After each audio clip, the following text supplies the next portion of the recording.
रामपुर नाम के एक छोटे से धूप वाले गांव में हरिशंकर नाम का एक बूढ़ा किसान रहता था। उसके हाथ मिट्टी में काम करते करते सख्त हो गए थे और उसका दिल उन खेतों जितना ही विशाल था जिनकी वह देखभाल करता था। हरिशंकर के दो बेटे थे, राजन और समीर। वे उसके जीवन की रोशनी थे।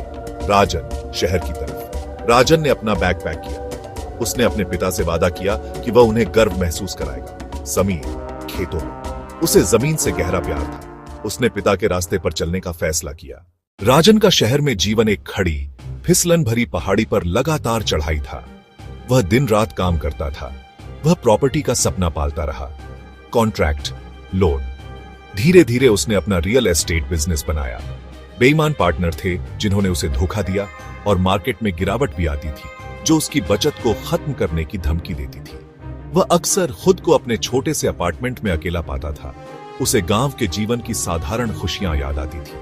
खेती केवल जमीन से प्यार के बारे में नहीं थी, यह प्रकृति की मर्जी के खिलाफ एक निरंतर लड़ाई थी। फसलें झुलसती धूप में सूख गईं। बेमौसम बारिश ने खेतों में बाढ़ ला दी। उसकी आय कम और अनिश्चित थी।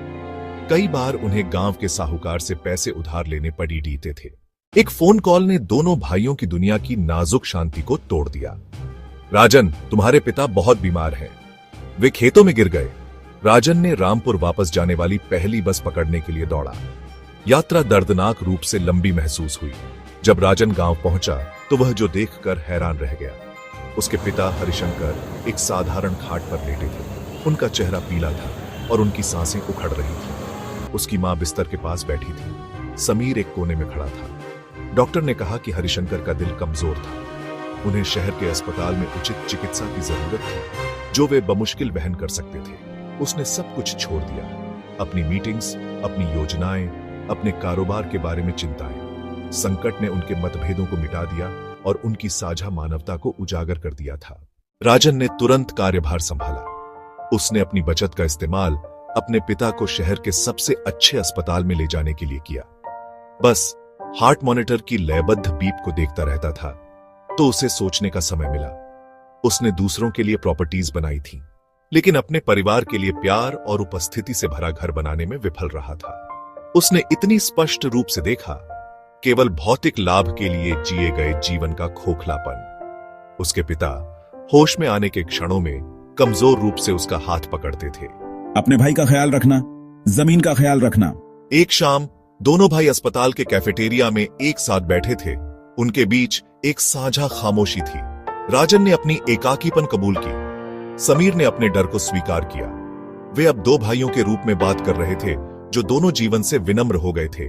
उन्हें एहसास हुआ कि वे दुनिया को एक सड़क के दो विपरीत छोर से देख रहे थे और उन्हें इसे एक साथ चलना चाहिए था। जैसे जैसे उनके पिता धीरे धीरे ठीक होने लगे, भाइयों के मन में एक नया विचार पनपने लगा।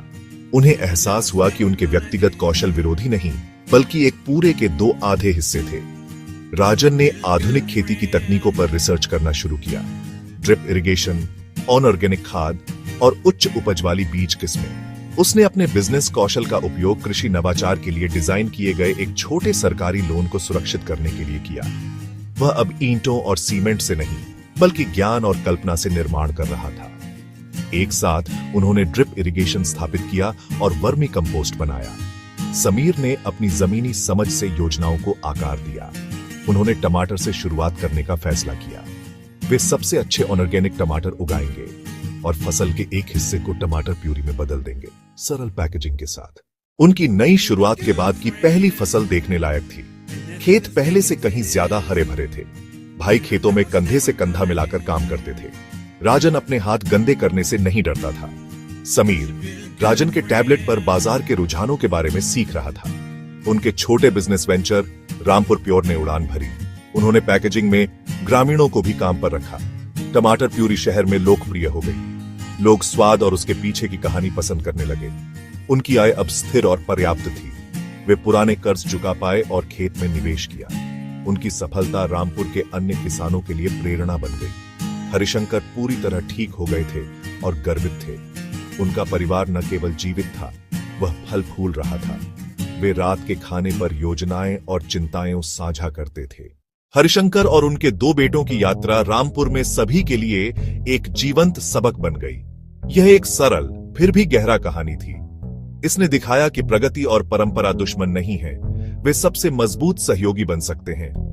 वे सबसे मजबूत सहयोगी बन सकते हैं। वह गांव के बच्चों से कहते थे, तुम राजन की तरह शाखाएं फैलाने वाला लंबा पेड़ बन सकते हो। तुम समीर की तरह जमीन थामने वाली गहरी जड़ें बन सकते हो। पर पेड़ तभी पूरा जब दोनों हो। नई सोच और नई शुरुआत से परिवार अपना भविष्य बदल सकता है, समृद्ध और खुशहाल। दोनों भाइयों की सीख एक साथ आने की शक्ति का प्रमाण थी।